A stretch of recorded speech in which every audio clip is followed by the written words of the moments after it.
Hello students, आज जो है हम पी साइंस का फर्स्ट चैप्टर देखने वाले हैं।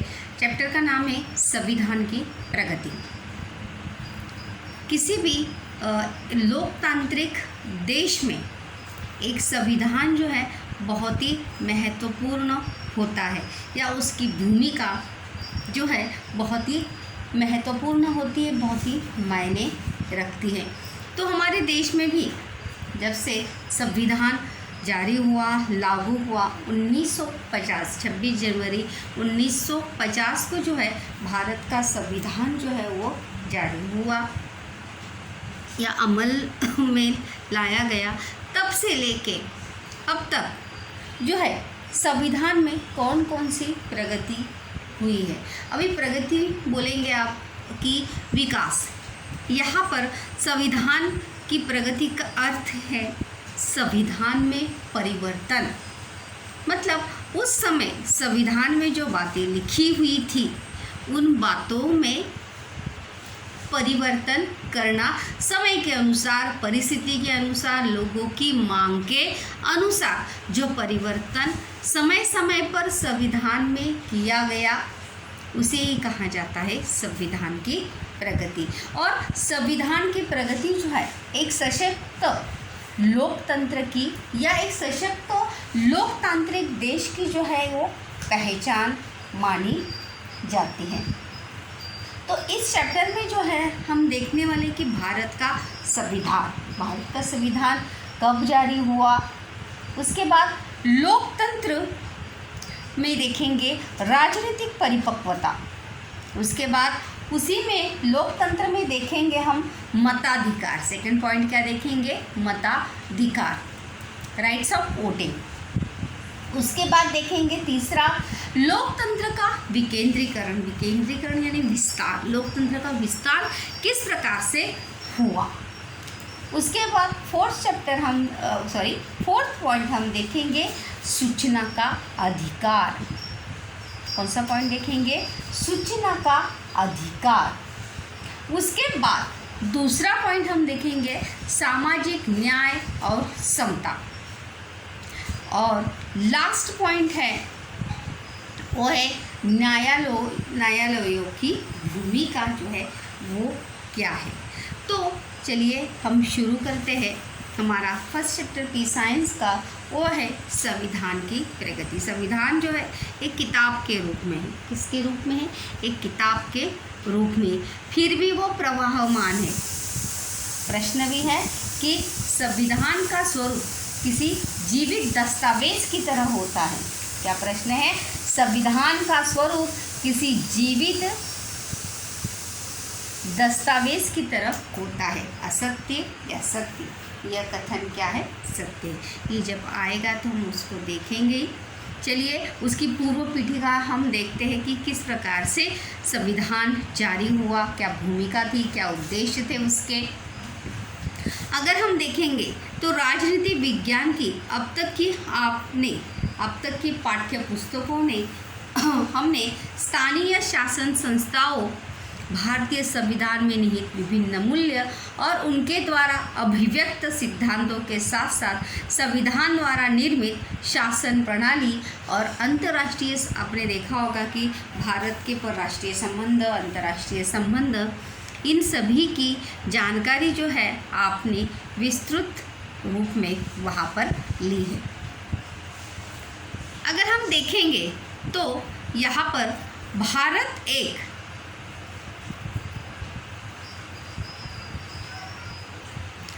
पर देखेंगे तो भारतीय संविधान ने भारत को पंथ निरपेक्ष, हम कहते भी कि भारत एक क्या है?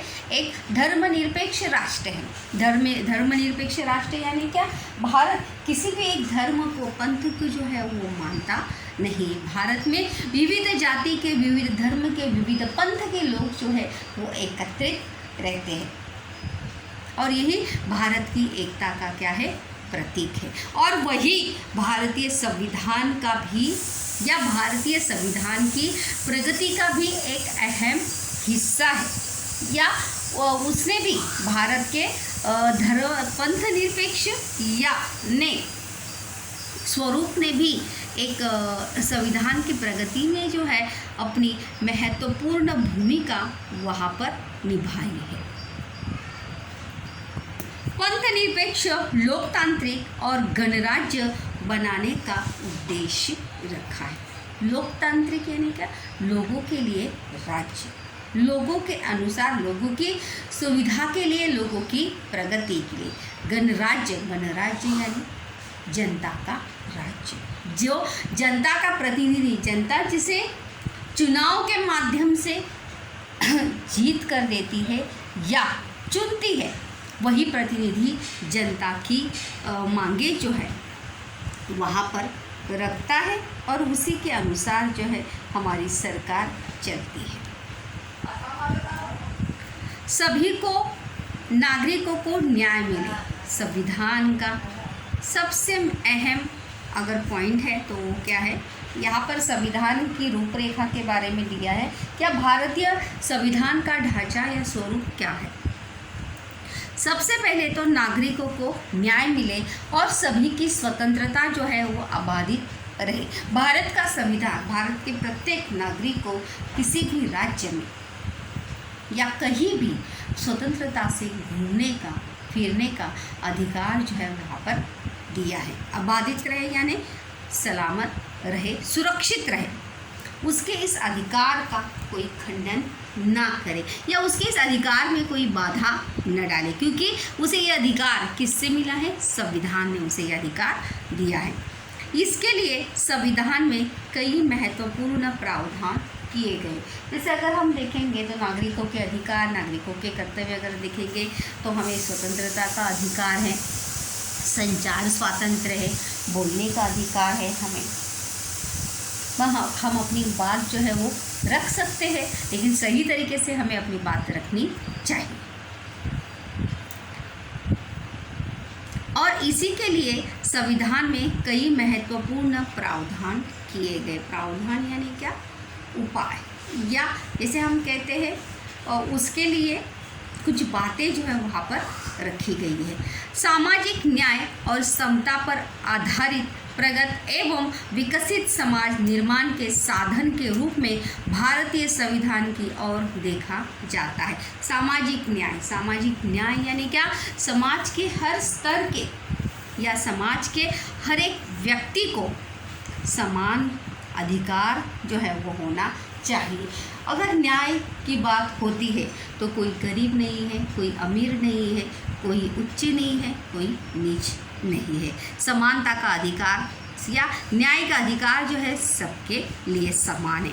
और आधारित प्रगत एवं विकसित समाज निर्माण के रूप में सभी देश जो है भारत की संविधान की ओर देखते हैं या भारत की संविधान की ओर देखा जाता है, क्योंकि हमारे संविधान में सभी को समान अधिकार, सभी को समान सामाजिक न्याय जो है वहाँ पर प्रभावित किए गए हैं।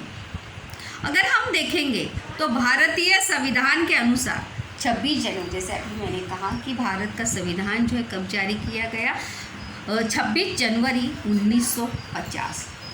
संविधान के निर्माता किसे कहते हैं? डॉक्टर बाबा साहेब अम्बेडकर को संविधान के रचयिता जो है वो कहते हैं। और 26 जनवरी 1950 से शासन चलना जो है संविधान के अनुसार चालू हुआ, प्रारंभ हुआ। और तब से लेके आज तक क्या संविधान ने प्रगति की, यही हम इस चैप्टर में देखने वाले हैं। तब से लेकर वर्तमान समय तक संविधान के आधार पर जिस प्रकार की शासन व्यवस्था रही है, जैसे कभी भी कोई नई चीज़ शुरू होती है तो क्योंकि जब भी हम नया कुछ काम करते हैं तो हमें पता होता है क्या कि वो कैसे होगा, किस प्रकार होगा, उसमें हमने किससे मतलब कितनी सफलता मिलेगी, क्या समस्याएं होगी, ये हमें पता चलता नहीं। हमें पता कब चलता है? जब हम वो कार्य करते हैं। तो उसी प्रकार से संविधान जारी होने के बाद जो है वर्तमान तब से लेके अब तक जो है संविधान के आधार पर जिस प्रकार की शासन व्यवस्था रही, उसके द्वारा भारतीय लोकतंत्र का व्यापक होता गया प्रारूप। भारत का लोकतंत्र जो है दुनिया का सबसे बड़ा लोकतंत्र माना जाता है और व्यापक होता गया। व्यापक यानी क्या, विस्तार उसका जो है बढ़ता गया, प्रगल्भ हो गया, प्रबल होता गया।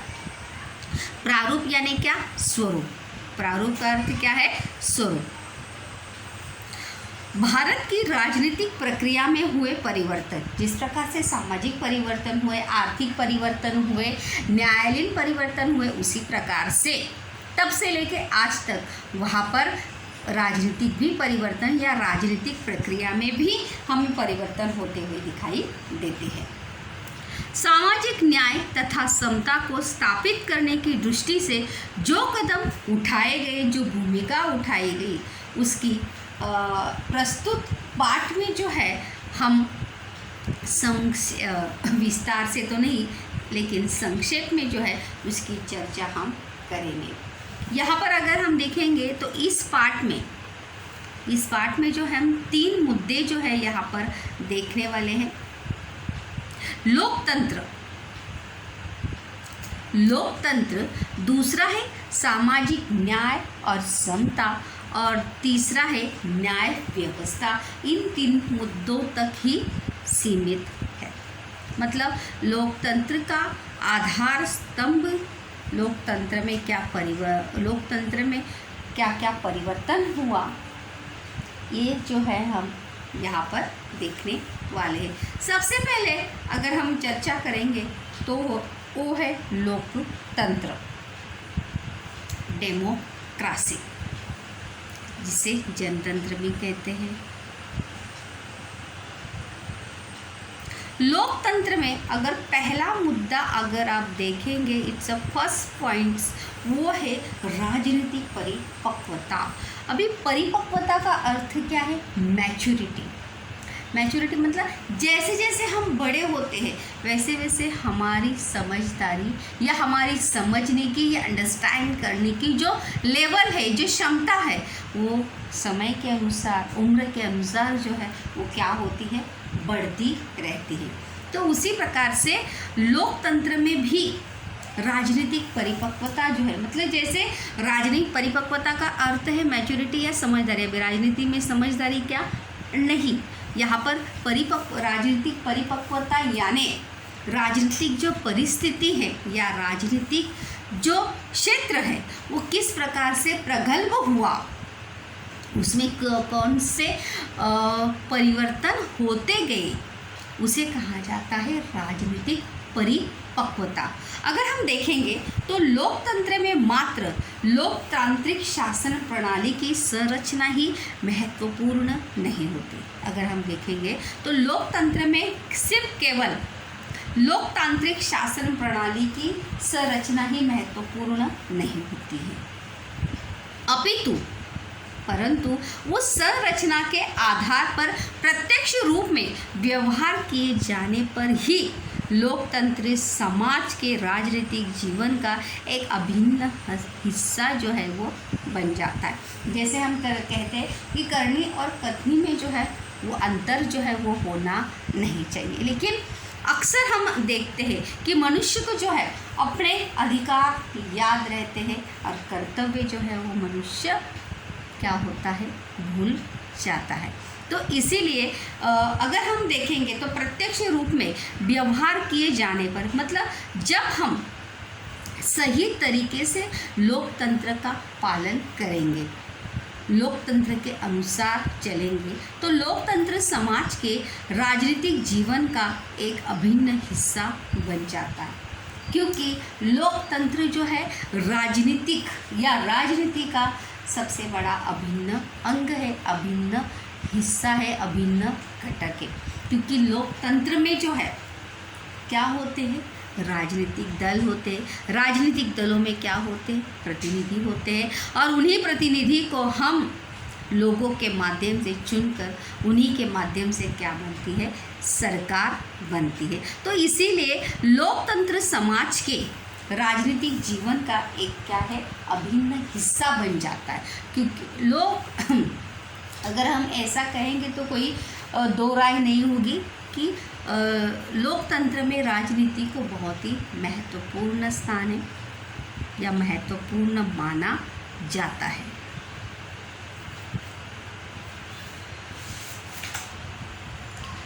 प्रश्न अगर हम देखेंगे यहाँ पर बच्चों, तो संविधान की स्थापना कब हुई? 26 जनवरी 1950। कब हुई? 26 जनवरी 1950। अभी तक क्वेश्चंस जो है आए नहीं है, वहाँ पे प्रारूप ही हम यहाँ तक अभी देख रहे हैं। तो अगर हम देखेंगे तो अभिन्न हिस्सा बन जाता है और उसी के अनुसार हमारे देश में लोगों को सीधे सीधे प्रतिनिधित्व प्रदान करने वाली संसद, राज्य विधान सभाएं और स्थानीय शासन, स्वायत्त शासन संस्था है।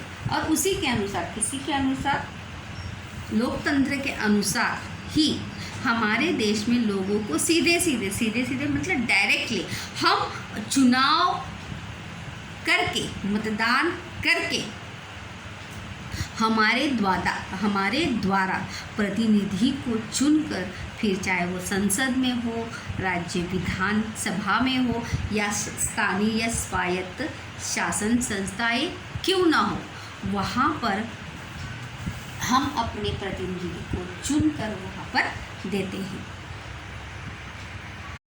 अगर हम इनमें समाज का सहभाग और राजनीतिक प्रतिद्वंद्विता पर विचार करें तो भारत में लोकतंत्र व्यापक स्तर पर सफल हुआ दिखाई देता है। जैसे कि मैंने अभी कहा कि भारतीय लोकतंत्र को दुनिया का सबसे बड़ा लोकतंत्र जो है वो माना जाता है। और 1950 से लेके अभी 2021 चालू है, तब से लेके आज तक समाज का सहभाग और राजनीतिक प्रतिद्वंद्विता यानी कंपटीशन, स्पर्धा, अगर हम देखेंगे तो राजनीति में प्रतिद्वंद्विता जो है ये बहुत ही कॉमन बात है, सर्वसामान्य बात है। कंपटीशन जो है राजनीति में हमें देखने को मिलता है। लेकिन इसके बावजूद भी अगर हम देखेंगे तो भारत में लोकतंत्र व्यापक स्तर पर सफल हुआ दिखाई देता है। मतलब समाज का सहभाग यानी लोगों का सहभाग और राजनीतिक प्रतिद्वंद्विता होने के बावजूद भी भारत में लोकतंत्र जो है बड़े पैमाने पर जो है सफल हुआ दिखाई देता है। अगर हम निर्धारित समय के बाद पारदर्शक और निष्पक्ष वातावरण में संपन्न होने वाले चुनाव हमारे लोकतंत्र की बहुत बड़ी उपलब्धि है। अगर हम देखेंगे तो निर्धारित समय के बाद, एक समय के बाद पारदर्शक यानी ट्रांसपेरेंसी, कोई भी छिपाई ना हो, कोई भी छुपाई ना हो, सब चीज़ें जो है सामने या समक्ष हो, और निष्पक्ष वातावरण, निष्पक्ष मतलब जैसे डरा धमका के किसी को वोट करने के लाया जाता है या उसे बोला जाता है। अगर ऐसे वातावरण में ना होकर पारदर्शक और निष्पक्ष वातावरण में संपन्न होने वाले, पूरे होने वाले चुनाव जो है वो हमारे लोकतंत्र की क्या है, सबसे बड़ी उपलब्धि है। अगर आप देखेंगे जैसे कुछ अच्छी बातें हैं, कुछ मतलब जैसे किसी भी चीज़ के प्लस और माइनस पॉइंट दोनों भी होते हैं, लेकिन अगर हम देखेंगे तो ज़्यादा अच्छी बातें जो है हमें यहाँ पर देखने को मिलती है। जनसंख्या और विस्तार को ध्यान में ले तो हमारे विशाल देश में विभिन्न स्तरों पर चुनाव संपन्न कराना एक बहुत ही बड़ी चुनौती है। अगर हमारी भारत की लोक संख्या या जनसंख्या के बारे में अगर हम देखेंगे, पॉपुलेशन के बारे में देखेंगे, तो एक इतने बड़े विशाल देश में, इतने बड़े विशाल जनसंख्या वाले देश में चुनाव संपन्न कराना ही एक बहुत बड़ी क्या है, चुनौती। मतलब इतने सारे राज्य, इतने सारे शहर, गांव, लोगों का आना जाना, लोगों का एक शहर से दूसरे शहर जाना, वो सब चुनौतियाँ जो है हम अगले चैप्टर में देखेंगे ही। लेकिन ये सभी चुनौतियाँ जो है वो चुनाव आयोग के सामने हमेशा रहती है, और इसके बावजूद भी भारत में चुनाव जो है वो सफल तरीके से संपन्न होते हैं। निरंतर होने वाले चुनावों के कारण भारतीय मतदाताओं की राजनीतिक समझ अधिक परिपक्व होने में सहायता प्राप्त हुई। हर 5 साल के बाद क्या होता है, चुनाव होता है। और जैसे अभी इसीलिए तो पॉइंट का नाम क्या है, राजनीतिक परिपक्वता। तो लोगों की भारतीय मतदाताओं की राजनीतिक समझ जो है अधिक परिपक्व, मतलब मतदाताओं की राजनीतिक समझ मतलब कौन से प्रतिनिधि ने हमारे लिए क्या किया क्या नहीं किया, ये समझने की, जानने की, परखने की समझ जो है 5 साल में तो आती ही है। तो ये समझ जो है हाँ लोगों में होती है, और इसी का फ़ायदा किस में होता है, चुनाव में होता है। और लोग जो है उसी समझ के कारण एक सही प्रतिनिधि को चुनकर देते हैं।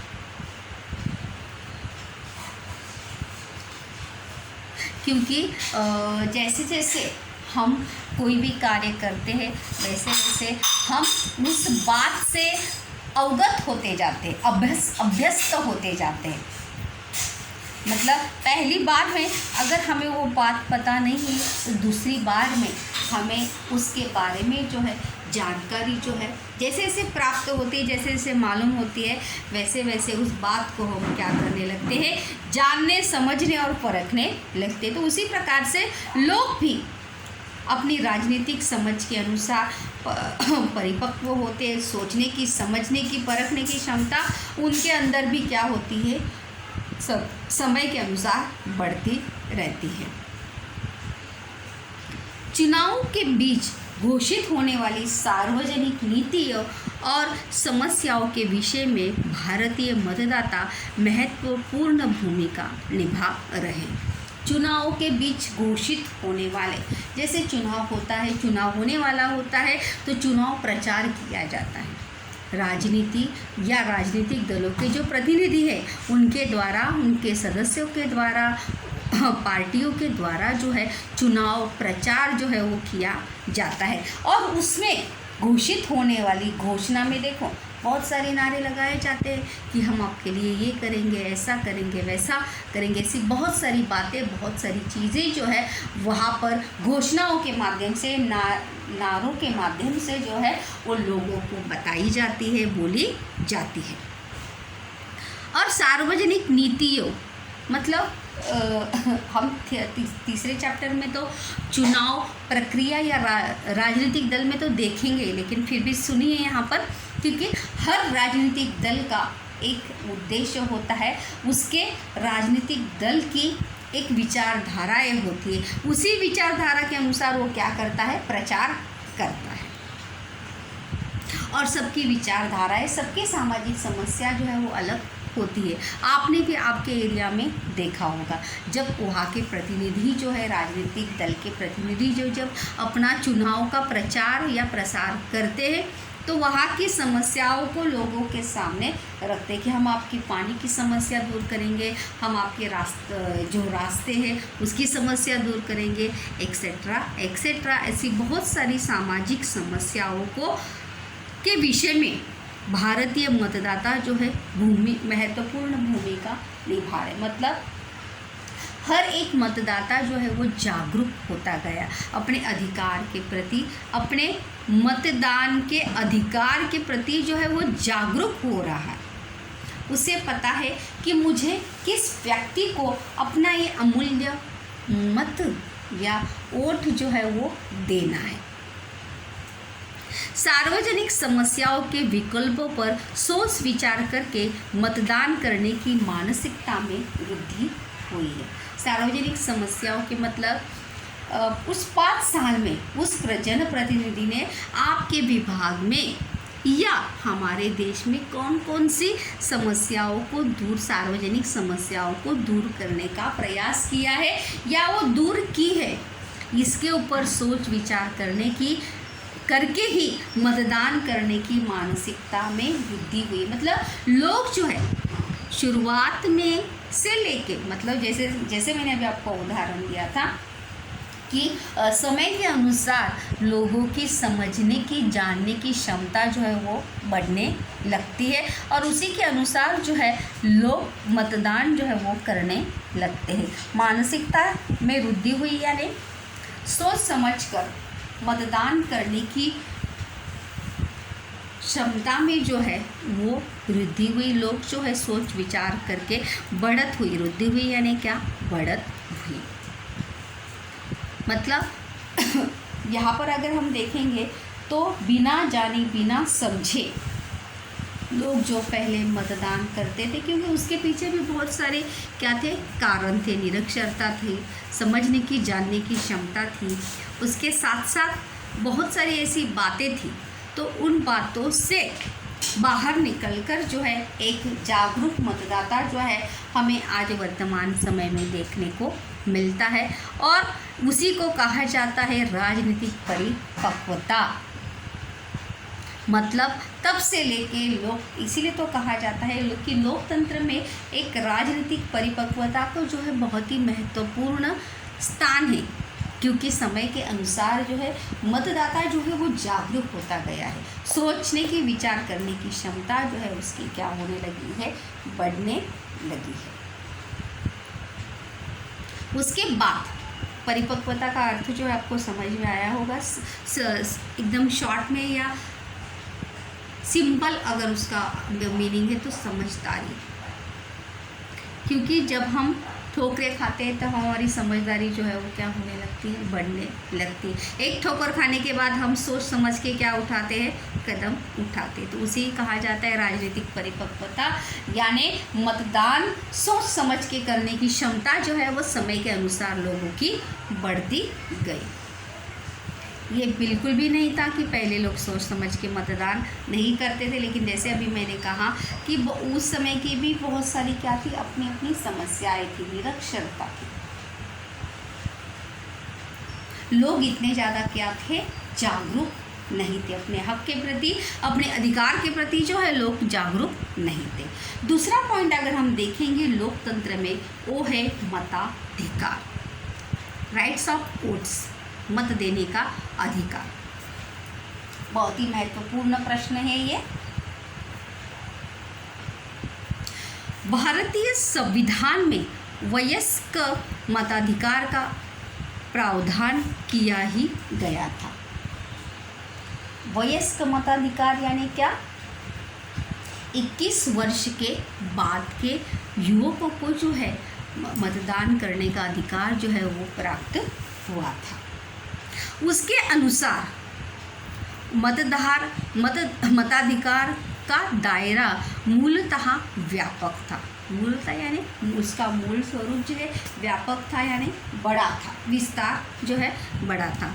मताधिकार के संकुचित करने वाले जो प्रावधान स्वतंत्रता काल में प्रचलित थे वे सभी पूर्णतः नष्ट किए गए। मतलब जो प्रावधान स्वतंत्रता पूर्व काल में प्रचलित थे वे सभी प्रावधान जो है वो क्या किए गए, नष्ट किए गए, खारिज किए गए। और तथा स्वतंत्र भारत में देश के प्रत्येक स्त्री पुरुष के लिए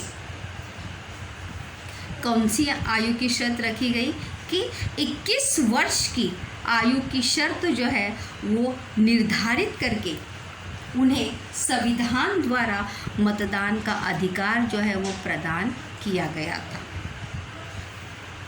कितने उम्र में, 21 वर्ष की आयु में वयस्क मताधिकार का अधिकार जो है वो क्या हुआ था, प्राप्त हुआ था। इस अधिकार को और व्यापक करके मतदाता की आयु 21 वर्ष से 18 वर्ष तक की कम की गई। मतलब पहले स्वतंत्रता प्राप्ति के बाद सभी देश के सभी स्त्री पुरुषों के 21 वर्ष की आयु के बाद जो है उन्हें संविधान द्वारा मतदान का अधिकार प्राप्त हुआ। लेकिन इस अधिकार को और ज़्यादा व्यापक, बड़ा करने के लिए, विस्तृत करने के लिए जो है उम्र जो है वो और ज़्यादा कम कर दी। आप सभी जानते हैं कि जब राजीव गांधी जब पंत प्रधान थे तब ये संविधान में क्या किया गया था, परिवर्तन किया गया था। उसी को कहा जाता है संविधान की प्रगति। मतलब संविधान में पहले क्या लिखा गया था कि 21 वर्ष की आयु, लेकिन उस आयु को कम करके मतदाता की आयु जो है 21 वर्ष से 18 वर्ष तक की कम की गई। मतलब अभी पहले 21 वर्ष के लोगों को मतदान करने का अधिकार था, अभी 18 वर्ष पूरा होने के बाद जो है मतदान करने का अधिकार जो है वो प्राप्त हुआ। ये प्रश्न का उत्तर भी ये देखिए कि भारतीय लोकतंत्र को दुनिया का सबसे बड़ा लोकतंत्र माना जाता है। यह कथन सत्य है असत्य है? यह कथन सत्य है, क्योंकि भारतीय संविधान द्वारा स्वातंत्र्य पूर्व काल में निर्धारित किए मतदान के सभी प्रचलित प्रावधान जो है वो रद्द किए जाने के कारण मतदाताओं की संख्या क्या हो गई, बढ़ गई। संविधान द्वारा स्वीकृत प्रौढ़ वयस्क मताधिकार के प्रावधान के कारण सभी स्त्री पुरुषों को मताधिकार का अधिकार जो है वो क्या हुआ, प्रारंभ हुआ।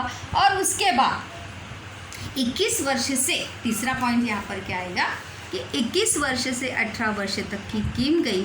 फलस्वरूप उसका परिणाम ये हुआ कि स्वतंत्र भारत की युवा पीढ़ी को राजनीतिक क्षितिज प्राप्त हुआ। राजनीतिक क्षितिज प्राप्त हुआ मतलब एक जैसे हम कहते हैं कि भारत के युवा पीढ़ी को एक नया अधिकार, एक नया अस्त्र जो है भारत उस मतलब भारत के युवा पीढ़ी के हाथ में आया।